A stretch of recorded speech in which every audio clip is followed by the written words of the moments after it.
The blood-red sunset painted the sky as Yates Xander rode into Boise, Idaho territory, a man with nothing but ghosts trailing behind him. The year was 1876, and the West was still wild enough to swallow a man whole if he let it. Yates had been letting it try for 3 years now, ever since the raid that took his family and left him with a heart as barren as the desert he'd crossed to get here. His dust-covered buckskin mare trudged down the main street, past the saloons and general store where townsfolk paused to eye the newcomer. Yates kept his gaze straight ahead, his weather-beaten face revealing nothing beneath the shadow of his worn Stetson.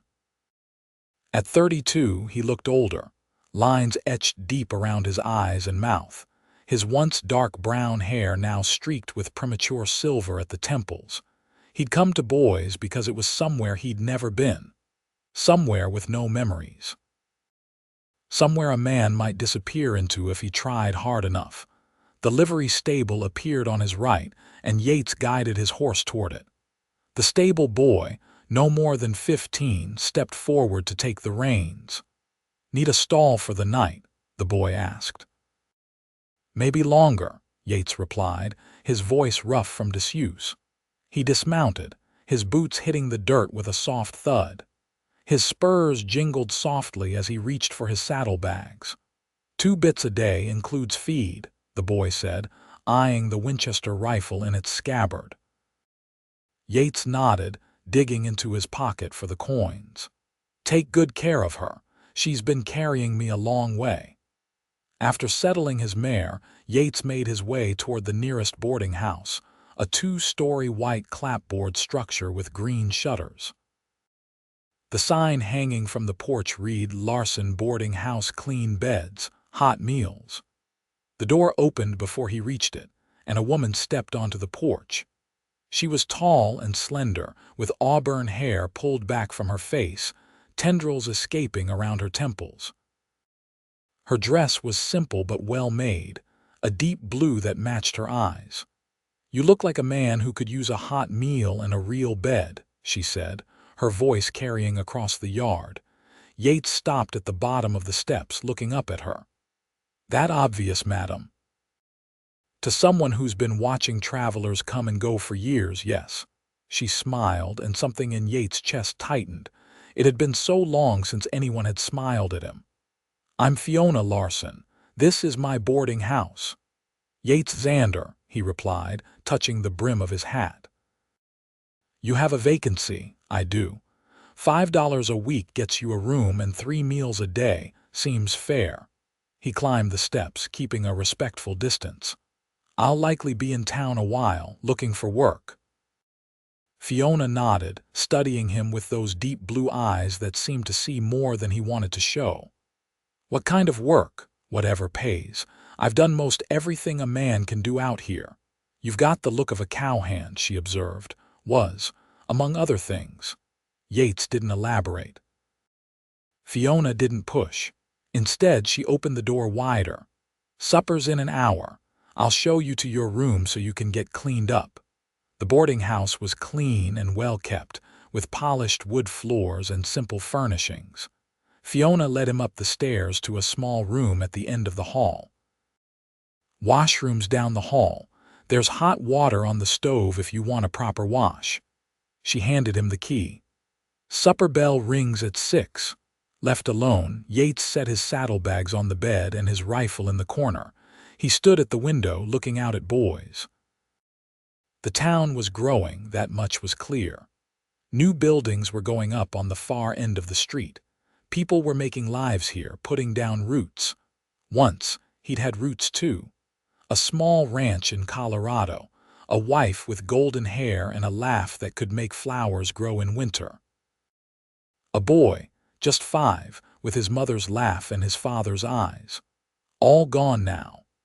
Burned to ashes by raiders while Yates was away delivering horses to a neighboring ranch. He turned away from the window and began to wash the trail dust from his face and hands. The man in the small mirror looked like a stranger, hollow-eyed and grim.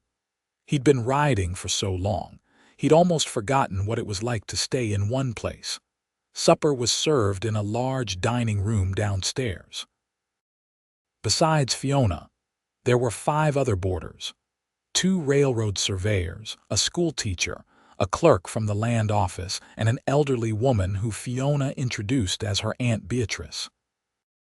The food was better than anything Yates had eaten in months: roasted chicken, potatoes, fresh baked bread, and apple pie for dessert. He ate silently, listening to the conversations around him but contributing little. "Mr. Xander just arrived in town today," Fiona explained to the others when one of the surveyors asked about him. "Looking for work?" the land office clerk asked. Yates nodded. "Any suggestions would be welcome." "Wade Thompson's looking for experienced hands," the man offered. "His spread is about 10 miles west of town. Lost some men to gold fever last month." "Much obliged," Yates said. It was as good a lead as any. After supper, he stepped outside onto the porch. The night was cool, stars spreading like diamonds across the black velvet sky. He lit a cigarette and watched the town settle into evening, saloon doors swinging, lamps being lit in windows, a couple walking arm in arm down the street. The door opened behind him, and Fiona stepped out, a shawl wrapped around her shoulders. "Hope you don't mind the company," she said, joining him at the railing. "Not at all, Mrs. Larson. Miss," she corrected gently. "Never married." Yates nodded, offering no comment. "How long have you been on the trail, Mr. Xander?" she asked after a moment. "Long enough." "And it's just Yates, if you don't mind." "Yates, then." She looked out at the town. "You're not much for conversation, are you?" A ghost of a smile touched his lips. "Not anymore." "Anymore," she repeated. "So you used to be." He flicked ash from his cigarette. "Used to be a lot of things." Fiona studied him in the fading light. "Whatever you're running from, it won't catch you here. Boise's a good town." "I'm not running," he said automatically, then added more honestly, "Not anymore, just drifting." "Well, drifter," she said with a smile, "I hope you find what you're looking for here. Don't know that I'm looking for anything." Fiona's expression turned thoughtful. "Everyone's looking for something, Yates, even if they don't know it yet." With that, she turned and went back inside, leaving him with the night and his thoughts. For the first time in a long while, those thoughts weren't entirely focused on what he'd lost. Instead, he found himself wondering about the woman with auburn hair and perceptive blue eyes. The next morning, Yates rode out to the Thompson ranch. Wade Thompson was a gruff man in his 50s with a hard handshake and evaluating eyes. "You got experience with cattle?" Thompson asked, looking Yates over. "Ran my own small spread in Colorado for 5 years. Before that, I rode for the Bar J in Wyoming and the Circle T in Montana." Thompson nodded. "Why'd you leave your place in Colorado?" Yates' jaw tightened. "Raiders burned it out 3 years back." Understanding dawned in Thompson's eyes. "Sorry to hear it. You still have family?" "No." The older man didn't press further. "I need someone who can work with minimal supervision. Spring roundup's coming. After that, we'll be driving a herd to the railroad at Kelton." "I can handle it," Yates said simply. "$30 a month plus room and board. Bunkhouse is down by the corral. I've taken a room in town. Don't mind the ride out." Thompson raised an eyebrow but nodded. "Suit yourself. Can you start tomorrow?" "I'll be here at dawn." That evening, when Yates returned to the boarding house, Fiona was sweeping the front porch. "Find what you were looking for?" she asked. "Got hired at the Thompson place," Yates replied, dismounting and tying his horse to the hitching post. "Wade Thompson's a fair man," Fiona said with approval. "Hard but fair. That's all anyone can ask for." Yates removed his hat, running a hand through his hair. "Miss Larson, Fiona, please." "Fiona, I'd like to arrange to keep my room here if that's agreeable. I'll be working at Thompson's, but I prefer to have my own place in town." She leaned on her broom, studying him. Most of Thompson's hands stay at the bunkhouse. I'm not most hands. A small smile played at her lips. No, I don't suppose you are, she nodded. The room is yours for as long as you want it, Yates. Over the next few weeks, Yates fell into a rhythm. He'd ride out to the Thompson ranch before dawn and work until dusk, then return to the boarding house for supper. The work was hard but familiar, and Thompson proved to be a good boss who knew his business. Gradually, Yates began to know the other boarders. The schoolteacher, Sarah Miller, was engaged to a merchant in town. The railroad surveyors, Brown and Davis, were mapping a potential spur line. The land office clerk, Henry Wilson, was saving to bring his sweetheart from back east. And Beatrice, Fiona's aunt, had come to live with her niece after being widowed 10 years earlier. But it was Fiona who intrigued him most. She ran her boarding house with quiet efficiency, always knowing what needed doing before anyone had to ask. In the evenings, she often sat on the porch with a book or mending, and sometimes Yates would join her, smoking in companionable silence. He learned she'd come to Boise 7 years earlier, after her parents died of influenza back in Illinois. The boarding house had belonged to a cousin who wanted to move on to Oregon, and Fiona had used her inheritance to buy it. "Ever think of moving on yourself?" he asked one evening. Fiona shook her head. "I found my place here. It suits me." "It does seem to," Yates agreed, watching her capable hands work a needle through fabric. "What about you?" she asked. "Will you stay in Boise?" He considered the question. "Don't know. Haven't stayed anywhere long since Colorado." "What was it like there? Your ranch?" Yates was silent so long that Fiona thought he wouldn't answer. Then, slowly, he began to speak. "It was beautiful. High country with mountains you could see from the front porch, good grazing land, stream running right through the property." He paused. "My wife, Ellie, had a garden she was real proud of. Grew vegetables even when folks said they wouldn't take in that soil." It was the first time he'd mentioned his wife, and Fiona set her sewing aside, listening intently. "Our boy, James, was just starting to ride his own pony." Yates' voice grew distant. "Had a way with horses even that young." "What happened?" Fiona asked gently. Yates took a long draw on his cigarette. "I was delivering horses to a neighbor.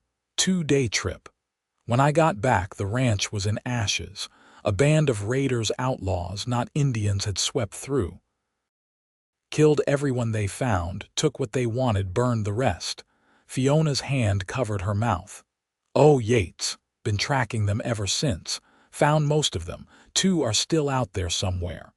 His voice had gone flat, emotionless. "Is that why you keep moving? Looking for those 2? He nodded. "And because nowhere feels right to stay."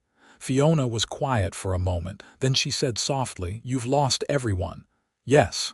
She reached out and laid her hand on his arm, her touch warm and steady. "Then you found me." Yates looked at her, startled. In the lamplight from the window, her eyes were deep and sincere, holding neither pity nor fear. "I don't think you understand," he said roughly. "I'm not staying." "I didn't say you were," she replied evenly. "I said you found me. Whether you stay or go is your choice." Before he could respond, she gathered her sewing and stood. "Good night, Yates." He watched her go inside, the door closing softly behind her. Her words echoed in his mind. "Then you found me." What did it mean to find someone when you weren't looking? When you'd long since given up on the idea of connection? The next day at the Thompson ranch, Yates worked harder than usual, trying to exhaust himself into not thinking. It didn't work. Fiona's words kept returning to him, along with the memory of her steady gaze and the warmth of her hand on his arm. "You're distracted today," Wade Thompson commented as they rode the fence line checking for breaks. "Just tired," Yates replied. Thompson eyed him skeptically. "That boarding house woman getting under your skin?" Yates' head snapped up. "What?" Fiona Larson. Word is you've been spending time with her." "It's a small town," Yates muttered. Thompson chuckled. "That it is. She's a good woman, been turning down suitors since she arrived." "We're not." "It's not like that, if you say so." Thompson dismounted to fix a loose wire. "Hand me those pliers." Yates passed them over, grateful for the change in subject. But as they continued their ride, Thompson's words stuck with him. Had Fiona really turned down suitors? Why? And why did the thought make something twist in his chest?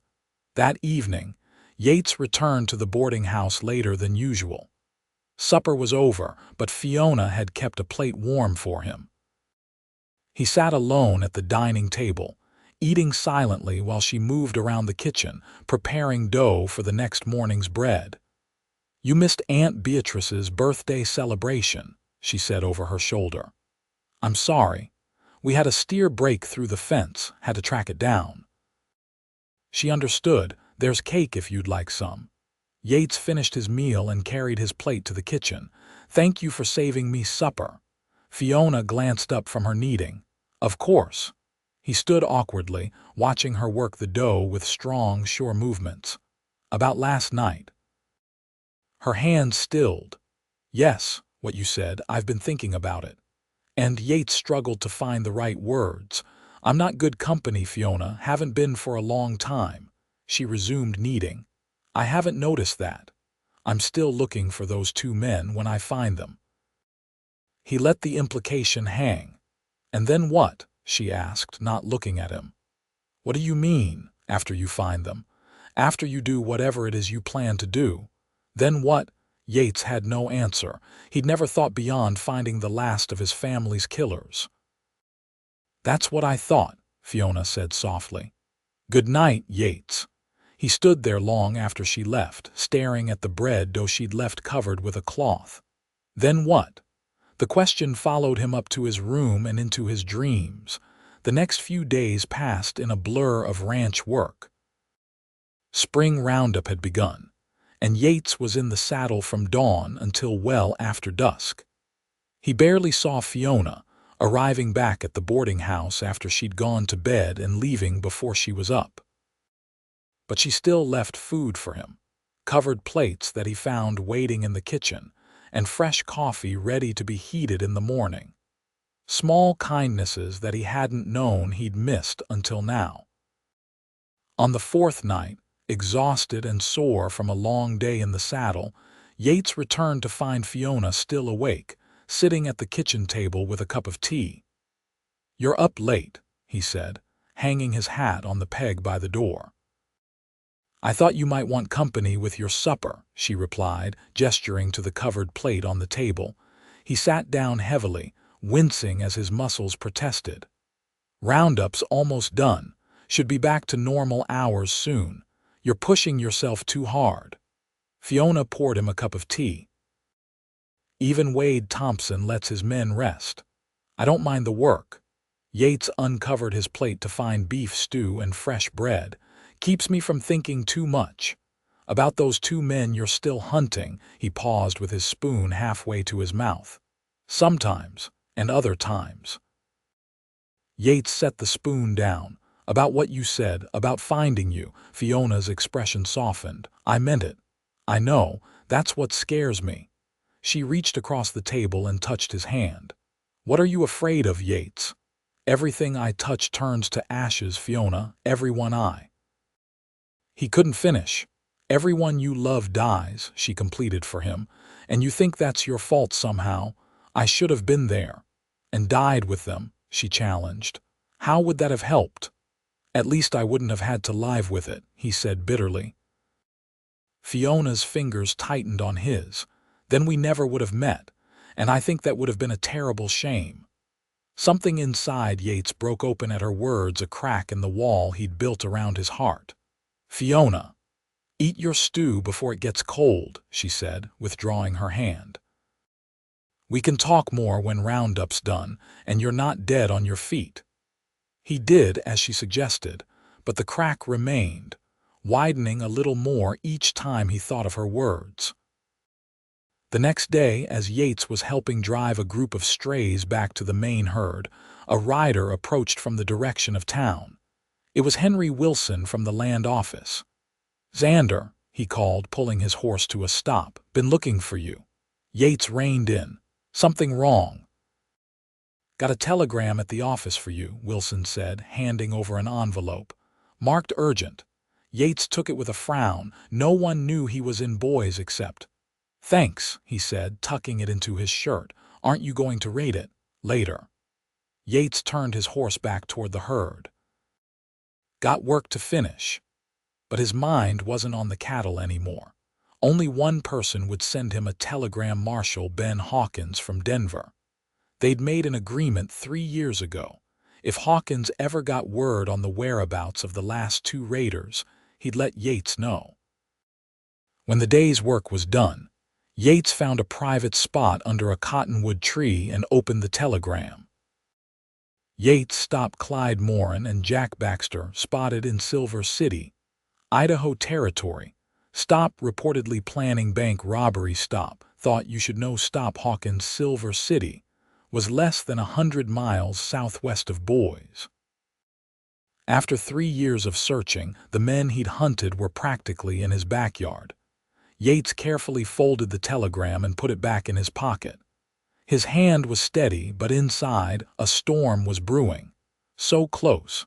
After all this time, so close. He could ride out tonight and be in Silver City in 2 days.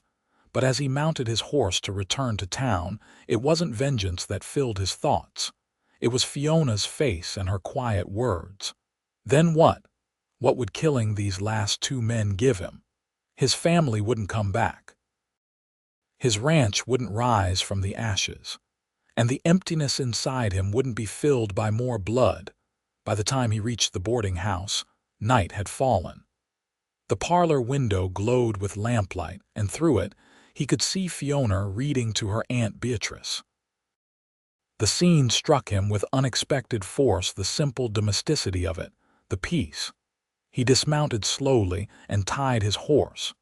Instead of going inside, he sat on the porch steps, taking out the telegram again. 3 years of his life devoted to hunting these men. 3 years of emptiness and rage, of waking in the night hearing his wife's voice, his son's laughter, only to find himself alone. The door opened behind him. "Yates." Fiona's voice was soft with concern. "Are you all right?" He didn't turn. "Got a telegram today." She came to sit beside him on the steps, her skirts brushing against his leg. "Bad news, depends on how you look at it." He handed her the telegram. Fiona read it silently, then folded it and gave it back. "You're going after them." It wasn't a question, but Yates answered anyway. "I should." "I swore I would." "To who?" she asked. "Your wife, your son, or yourself?" He looked at her then, surprised by the directness of her question. "All of them, I suppose."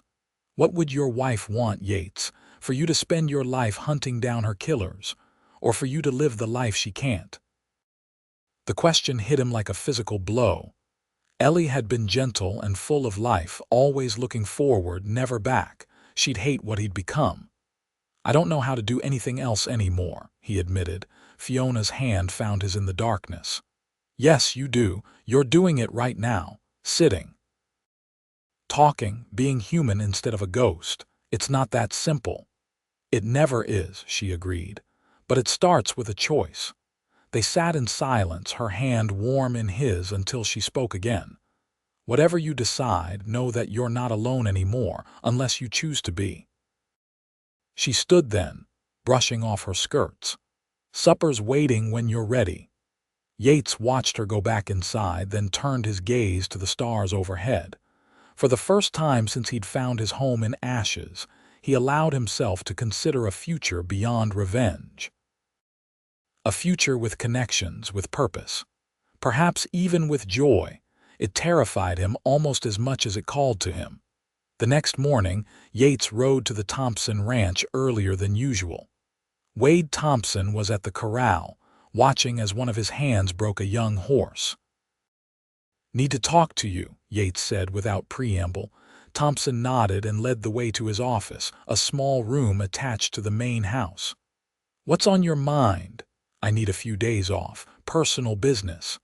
"The roundup's not quite finished." "I know. I wouldn't ask if it wasn't important." Thompson studied him. "This have anything to do with those men you've been hunting?" Yates' surprise must have shown on his face because Thompson chuckled. "Small town, remember? And men talk when they've had a few drinks. Heard about what happened to your family. Terrible business." "Yes," Yates said stiffly. "It is about them. They've been spotted in Silver City." Thompson leaned back in his chair. "Planning to kill them. Been planning that for 3 years. And now," Yates looked out the window at the ranch hands going about their morning chores. "Now I'm not so sure." "Because of Fiona Larson?" Thompson asked shrewdly, partially, but also. Yates struggled to put it into words. "I'm tired of being hollow inside." Thompson nodded slowly. "Take your days." "But Xander," he fixed Yates with a stern look. "Make damn sure you know what you're doing before you do it. Some choices you can't undo, I know. And some ghosts won't rest no matter how much blood you spill." Yates left the ranch with Thompson's words echoing in his mind. He rode not back to town, but up into the foothills above Boise. He needed time to think, to decide. The path wound through pine forests and meadows bright with early summer wildflowers. Ellie would have loved it here. She'd always had an eye for beauty, could find it in the most unexpected places. Even in him, when he'd been younger and less burdened. At a high point with a view of the valley below, Yates dismounted and let his horse graze. He took out the telegram again, reading the words that had once would have sent him riding hard for Silver City without a second thought. Now, other words competed in his mind. Fiona's words, "Then you found me." And later, "What would your wife want?" He closed his eyes, picturing Ellie as she'd been laughing, alive, her golden hair catching the sunlight. For the first time, he let himself remember her joy rather than her absence. "What would you want from me, Ellie?" he asked aloud. The only answer was the sighing of wind through the pines, but somehow it was enough. When Yates returned to the boarding house that evening, Fiona was on the porch. She watched him approach, her face unreadable in the fading light. "I thought you might have already gone," she said as he tied his horse. "Had some thinking to do first." She nodded, waiting. Yates climbed the steps and stood before her. "I'm going to Silver City." Something flickered in her eyes, disappointment, resignation, but she only said, "I see." "Not to kill them," he clarified. "To see that they face justice. The law's kind." Fiona's expression changed to one of surprise. "What changed your mind, you did? And Wade Thompson?" And remembering who Ellie really was instead of just how she died. He took a deep breath. "I need to see this through, but I want to come back, if that's all right with you." The smile that bloomed on her face was like sunrise after a long night. "More than all right." "I can't promise I'll be an easy man to know, Fiona. There's a lot of broken pieces in me." "I'm good at mending," she said simply. "When do you leave?" "Tomorrow. Should be back in a week or so, depending." She nodded. "I'll keep your room." "Thank you." Yates hesitated, then reached out to take her hand. "For everything." Fiona's fingers curled around his. "Just come back, Yates, that's all I ask." The next morning, Yates prepared for his journey. He packed lightly clothes, ammunition, basic supplies. As he was securing his bedroll, there was a knock at his door. "Come in," he called. Fiona entered, carrying a small package wrapped in cloth. "Some food for the trail," she said, setting it on the bed. "You didn't have to do that." "I wanted to." She straightened, watching him finish his preparations. "You'll be careful, always am." "That's not particularly reassuring," she said with a small smile. Yates paused in his packing. "Fiona, I need you to understand something. Those men killed my family. They destroyed everything I had. I'm going to see them face justice, but if it comes down to it." You'll do what you have to, she finished for him. I understand that. I just want you to come back whole, not just physically. He nodded, acknowledging the deeper meaning of her words. I'll do my best. When he was ready to leave, Fiona walked him to the stable where his horse was waiting. The morning was bright and clear, promising good traveling weather. A week, she said as he mounted, give or take. She reached up and touched his arm. I'll be here. Yates covered her hand with his own. I know. Then he turned his horse toward the south road and rode out of Boise, the weight on his shoulders somehow lighter than it had been in years. The journey to Silver City took 2 days of hard riding. The town itself was nestled in the mountains, a bustling mining community with silver strikes that had drawn fortune seekers from across the country. As Yates rode in, he could see why Morin and Baxter had chosen it for their planned robbery. The town had money flowing through it like water. He took a room at a hotel on the main street and began his inquiries discreetly. It didn't take long to learn that Clyde Morin and Jack Baxter had indeed been in town, going by the names Smith and Jones. They'd been seen drinking at the Silver Slipper Saloon and had taken rooms at a boarding house on the edge of town. Yates approached the local sheriff, a square-jawed man named Pritchard, and showed him the telegram from Marshal Hawkins. I've been tracking these men for 3 years, Yates explained. They're wanted for murder in Colorado, among other crimes. Sheriff Pritchard frowned over the telegram. Got no arrest warrant here. The marshal can wire one if needed, but these men are planning to rob your bank. Might be best to take them before they make the attempt. I'll need more than your word on that, Pritchard said skeptically. Then let me get it for you, Yates suggested. I know their faces. You don't. Reluctantly, the sheriff agreed to let Yates do some reconnaissance. That evening, Yates took a seat in the Silver Slipper, nursing a whiskey and watching the door. The saloon was crowded, miners spending their hard-earned silver on liquor and women. Around 9 o'clock they walked in. Clyde Morin, tall and whip-thin with a scar running along his jawline. Jack Baxter, shorter and stockier, with a nose that had been broken at least once. They looked older than Yates remembered, harder, but there was no mistaking them. These were the men who had murdered his family. Yates' hand moved instinctively to his gun, but he forced it back to his drink. Not here. Not like this. He'd promised Fiona he'd let justice take its course. Instead, he watched as they took a table in the corner, ordered drinks, and began talking in low voices. Occasionally, they would look around the room, checking exits, taking note of who was armed. Planning, Yates realized. Likely for their robbery. He nursed his drink for another hour, then slipped out when they were distracted by a saloon girl. Outside, he took a deep breath of cool night air to clear his head. The urge to confront them, to end it now, had been almost overwhelming. But as he walked back toward the sheriff's office, he realized something important. The rage that had driven him for 3 years had changed. It was still there, but it no longer consumed him. He could think beyond it now, see past it to what might come after, and what might come after was Fiona. The possibility of a life with her, of rebuilding what he'd lost. Not the same nothing could ever be the same, but perhaps something worth living for instead of just surviving. The next morning, Yates met with Sheriff Pritchard again. They'll make their move soon, he reported. They were casing the saloon last night, likely figuring out when the miners cash in their silver at the bank. You're sure it's them? Pritchard asked. Positive. I can identify them in court if needed. The sheriff considered this. I've got 2 deputies. With you, that makes 4 of us. Should be enough to take them when they make their move. When do you think that will be? Payday at the mines is tomorrow. Bank'll be busiest in the afternoon. Pritchard drummed his fingers on the desk. We'll be ready. Yates nodded. I'll help.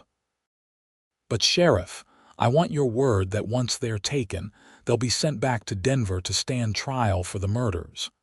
If they're identified properly, that's the procedure, Pritchard agreed. Though they might hang here first if they kill someone during the robbery. Fair enough.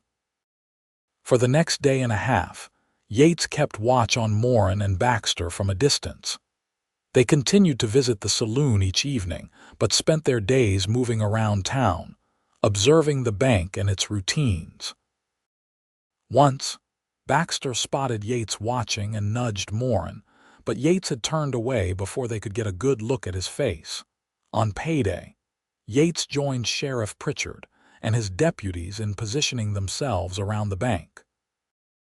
The plan was simple. Wait for Morin and Baxter to make their move, then capture them before they could hurt anyone or escape with the money. Remember, Pritchard told his men, we want them alive if possible, dead if necessary. Yates said nothing. In his mind, the faces of his wife and son floated along with Fiona's words. What would your wife want? The bank filled with miners cashing their pay. Pritchard stationed one deputy inside, one at the back door, while he and Yates watched from across the street. Around 2 in the afternoon, Morin and Baxter approached the bank, hands near their guns. This is it, Pritchard muttered. They watched as the 2 men entered the bank. Minutes ticked by. Then shouts erupted from inside, followed by the sound of gunfire. Move, Pritchard ordered, drawing his gun. Yates was right behind him as they rushed across the street. Inside the bank, chaos reigned. Morin had the teller at gunpoint while Baxter was firing at the deputy, who had taken cover behind a desk. Drop your weapons, Pritchard bellowed, his gun aimed at Morin. Morin swung around, dragging the terrified teller with him as a shield. Back off or he dies. Yates had his gun trained on Baxter, who was now caught between him and the deputy. It's over, Baxter. Drop it. Recognition dawned in Baxter's eyes. You. Colorado. That's right, Yates said evenly. You remember Colorado? Morin's eyes widened as he too recognized Yates. The rancher thought you were dead. Not yet, Yates replied, but you will be if you don't drop those guns. For a tense moment, no one moved. Then Baxter made his decision, swinging his gun toward Yates with a snarl. Yates fired first, hitting Baxter in the shoulder. The outlaw dropped his gun, howling in pain. Seeing his partner fall, Morin pushed the teller forward and made a dash for the door. Pritchard tackled him before he could escape, knocking him to the ground. Morin's gun skidded across the floor. Just like that, it was over. The deputy handcuffed Baxter while Pritchard secured Morin. The bank patrons, who had taken cover during the shooting, slowly emerged from their hiding places. Anyone hurt? Pritchard called out. Besides Baxter's shoulder wound, no one had been seriously injured. The deputy had a graze on his arm and the teller was shaken but unhurt. As Pritchard and his men led the prisoners away to the jail, Yates remained in the bank, suddenly feeling hollow. It had happened so fast. 3 years of hunting, of rage and pain, and it had ended in less than 5 minutes. You coming? Pritchard asked from the doorway. Yates nodded and followed him out. At the jail, he formally identified Morin and Baxter as the men wanted in Colorado. I'll wire Marshal Hawkins, Pritchard said, but they'll stand trial here first for attempted bank robbery and assault. How long will that take? Yates asked. Circuit judge is due next week. Trial shouldn't take more than a day or two with all the witnesses we have. Pritchard gave him a curious look.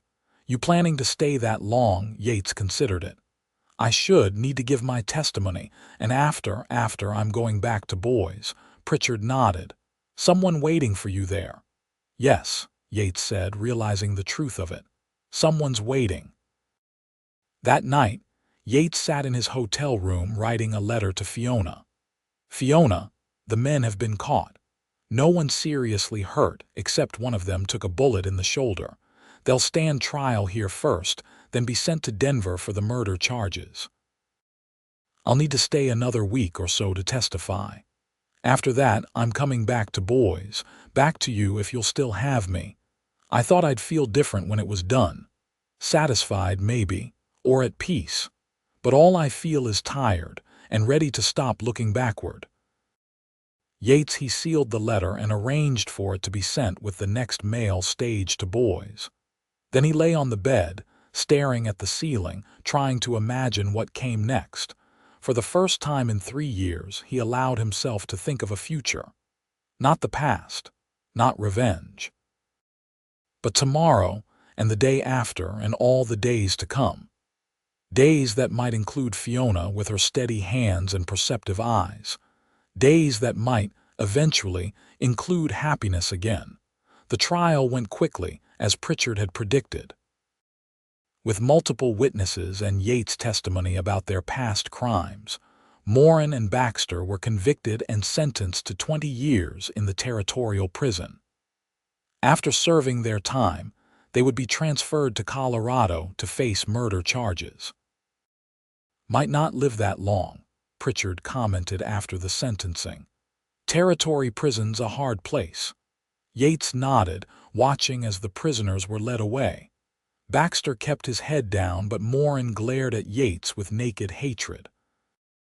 "You should have killed me when you had the chance," Morin spat as he passed.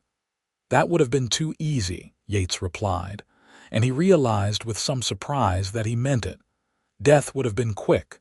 Justice was harder but more fitting. Ellie would have approved. With his business in Silver City concluded, Yates prepared to return to Boise. The night before his departure, he visited the graves of 2 miners who had been killed in a cave in the previous week. Standing before the fresh mounds of earth, he thought of his wife and son, buried in Colorado soil that he hadn't seen in 3 years. "I should visit them," he said aloud. "Tell them it's done." But that would come later. Now he needed to go back to Boise. Back to Fiona, and whatever future might be waiting for them.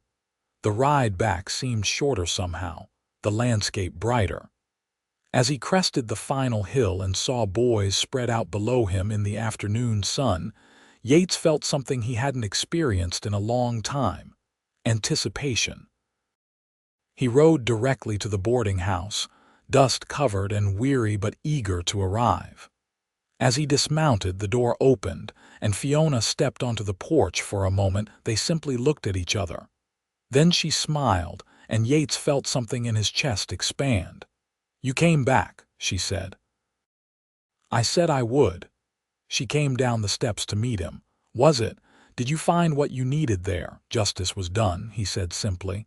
"It's over." Fiona studied his face. "And how do you feel?" "Tired, hungry," he hesitated. "Ready to start again, if that's possible." "It is," she assured him, taking his arm. "Come inside. There's hot water for washing up, and supper's almost ready." That evening, after the other boarders had gone to bed, Yates and Fiona sat together on the porch swing. The night was warm, stars bright overhead, the street quiet except for occasional laughter from the distant saloon. "I've been thinking," Yates said after a comfortable silence. "About the future. What comes next?" He turned to face her. "I want to stay in Boise, Fiona. I want to keep working for Thompson, and I want to court you properly if you'll allow it." Her smile was like sunrise. "I'd like that very much." "I'm still broken in some ways," he warned. "Still have nightmares, still get lost in memories sometimes." "We all have our scars," she said softly. "What matters is that you're here, that you came back." "I always will," he promised. "As long as you want me to." Fiona's hand found his on the swing between them. "Then you'll be coming back for a very long time." As summer turned to fall, Yates continued working at the Thompson Ranch, but now he returned each evening to Fiona. They spent their evenings on the porch or walking through town, getting to know each other in the gentle, unhurried way of people who sense they have time. He learned that she liked poetry and could recite Tennyson from memory, that she was afraid of thunderstorms but loved the rain, that she had a sharp mind for business and had expanded the boarding house from 4 rooms to 8 in the years she'd owned it. She learned that he could play the harmonica, though he hadn't touched one in years, that he preferred sunrise to sunset, that he'd studied law briefly before deciding he couldn't bear to be confined indoors all day. In October, Wade Thompson offered Yates a promotion to foreman. "Jenkins is retiring end of the month," he explained. "Need someone who knows the operation. Men respect you." Yates accepted, grateful for the vote of confidence and the increased salary. That same week, he began looking at small houses for sale in Boise. "Not that I don't appreciate your boarding house," he told Fiona one evening as they walked by the river, "but a man needs his own place eventually." "I understand," she said, though he detected a hint of disappointment in her voice. "Unless," he added carefully, "he has someone to share it with." Fiona stopped walking. "Yates," he took her hands in his. "I love you, Fiona, have for a while now. I think you might feel the same." "I do," she said simply. "Then maybe we should look at houses together as something to share as a family." Her eyes widened. "Are you asking?" "Not very well," he admitted with a small smile. "Let me try again." He knelt on the riverbank, still holding her hands. "Fiona Larson, would you marry me?" "Yes," she said without hesitation. "Yes, I will." They were married in November in the small church on the edge of town. Fiona wore a dress of deep blue that matched her eyes, with white lace at the collar and cuffs. Yates wore his best suit, newly purchased for the occasion. Wade Thompson stood as his best man, and Aunt Beatrice, beaming with approval, gave Fiona away. After the ceremony, they hosted a celebration at the boarding house. The entire town seemed to attend, bringing gifts and well wishes. Even Sheriff Pritchard rode in from Silver City for the occasion. "Never thought I'd see the day," he told Yates, clapping him on the shoulder. "The grim man I met in my office doesn't match the smiling fellow before me now." "Different man entirely," Yates agreed, watching as Fiona laughed with some of the women from town. They had decided to keep the boarding house, with Aunt Beatrice helping to manage it, while they lived in a small but comfortable home near the center of town. Yates would continue as Thompson's foreman, and Fiona would divide her time between their home and the boarding house business. As the celebration wound down and guests began to leave, Yates found Fiona in the kitchen, putting away leftover food. "Ready to go home, Mrs. Xander?" he asked, still marveling at the sound of it. She turned to him with a smile. "I've been ready since the day you rode into town, Mr. Xander." Later, as they stood on the porch of their new home, Yates pulled Fiona close. "I never thought I'd have this again," he confessed. "A home, a wife, a future." "And yet here we are," she said, reaching up to touch his face. "You lost everyone, but then I found you," he finished for her. "And you were right all along." In the spring of 1877, Fiona announced she was expecting their first child. Yates received the news with a mixture of joy and trepidation. "Are you happy?" she asked, noting his complicated expression. "More than I can say," he assured her, "but also scared." "The world can be a hard place, Fiona." "It can," she agreed, "but it can be beautiful too, and our child will have both of us to help navigate it." As Fiona's pregnancy progressed, Yates found himself thinking more often of his first son, James. One evening, as they sat by the fire, he told Fiona stories of the boy, his laugh, his curiosity, his love of horses. "He would have been 10 this year," Yates said softly. "Almost a young man." Fiona, her hand resting on her growing belly, listened with tears in her eyes. "He sounds wonderful." He was. "And I want you to know this child," he placed his hand over hers, "doesn't replace him. Couldn't, but that doesn't mean I'll love this one any less." "I know," she said. Our hearts have room for all the love we need to give. In late November, their daughter was born after a difficult labor that left Yates pacing the hallway for hours, terrified of losing another family. But at dawn, the midwife emerged with a smile. "You have a healthy daughter, Mr. Xander, and your wife is tired but well." When he entered the bedroom, Fiona was propped against pillows, holding a small bundle wrapped in a soft blanket. She looked exhausted but radiant. "Come meet your daughter," she said. Yates approached cautiously, almost afraid to look, but when he did, his heart swelled. The baby had a tuft of dark hair, and when she blinked up at him, eyes that seemed to hold all the wisdom of the ages. "She's perfect," he whispered, gently touching her tiny hand. The baby's fingers curled around his, holding tight. "What shall we call her?" Fiona asked. Yates had been thinking about this. "I'd like to name her after my mother, Eleanor. We could call her Ellie for short." Fiona's eyes filled with tears. "Eleanor it is." As Yates held his daughter for the first time, he felt the final piece of his broken heart mend. Not because she replaced what he'd lost nothing ever could, but because she represented something he'd thought forever beyond his reach. A second chance. In the years that followed, the Xander family grew and prospered. Eleanor was joined by a brother, Benjamin, 2 years later, and then by another sister, Grace, 2 years after that. Yates eventually bought a partnership in the Thompson Ranch, and Fiona expanded her boarding house into a small hotel. They faced hardships, as all families do, drought years that threatened the ranch, an outbreak of scarlet fever that nearly took Benjamin, the death of Aunt Beatrice. But they faced each challenge together, their bond strengthening with each trial overcome. And sometimes, on quiet evenings when the children were asleep and the house was still, Yates would sit with Fiona on their porch and look up at the stars. "You ever wonder," he asked once, "what would have happened if I hadn't ridden into Boise that day?" Fiona considered the question.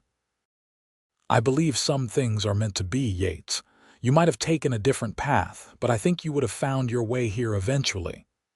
"Because I'd lost everyone," he said with a small smile. "And then you found me," she finished, leaning against his shoulder. "And I found you. And neither of us has been lost since." As the stars wheeled overhead, marking the passage of time in their eternal dance, Yates Xander, once a hollow man filled only with vengeance, held his wife close and gave thanks for second chances, for the family he'd lost and would always remember, and for the family he'd found against all odds in a town he'd chosen simply because he'd never been there before. "I love you, Fiona," he said, the words still a miracle to him after all these years. "And I love you," she replied, as she always did. "Always have, always will." In that moment, as in so many others they would share in the years to come, the past with all its pain was merely a shadow, and the future stretched before them bright with promise. Not perfect, for nothing truly is, but theirs to shape together. And for a man who had once lost everyone, it was more than enough. It was everything.